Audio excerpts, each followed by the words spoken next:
విజయనగరం పట్టణ నడిబొడ్డున ఉన్నటువంటి పెద్ద చెరువులో ఉన్నటువంటి చేపలు లక్షలాది చేపలు మృత్యువాత పడినటువంటి నేపథ్యం అయితే కనిపిస్తూ ఉన్నది. ఈ కారణంగా చుట్టుపక్కల నివాసం ఉన్నటువంటి ప్రజలంతా కూడా తీవ్ర ఇబ్బందులు ఎదుర్కొన్న పరిస్థితి కనిపిస్తుంది.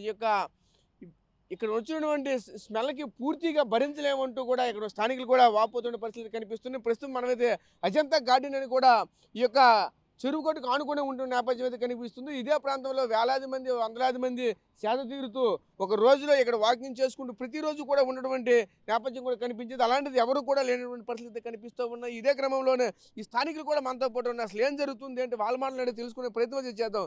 ఇది చెప్పండి పెద్ద, అసలు చూస్తూ ఉంటే ఎలా చూడాలి ఏంటి? ఈరోజు చూస్తే పూర్తిగా ఈ యొక్క చెరువు అంతా కూడా పూర్తిగా కంపుతో నిండిపోయిన పరిస్థితులు కనిపిస్తూ ఉన్నాయి.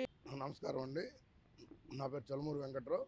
ఇప్పుడు వాళ్ళతో కూడా మాట్లాడి వాళ్ళ యొక్క అభిప్రాయం కూడా ఏమనుకుంటున్నారో తెలుసుకునే ప్రయత్నం చేద్దాం. చెప్పండి, ఎలా చూడాలి ఏంటి? ఇదంతా చూస్తూ ఉంటే విపరీతమైన స్మెల్ వస్తుంది. Everyday I'm coming from working but ఎక్కువ వాసన వస్తుంది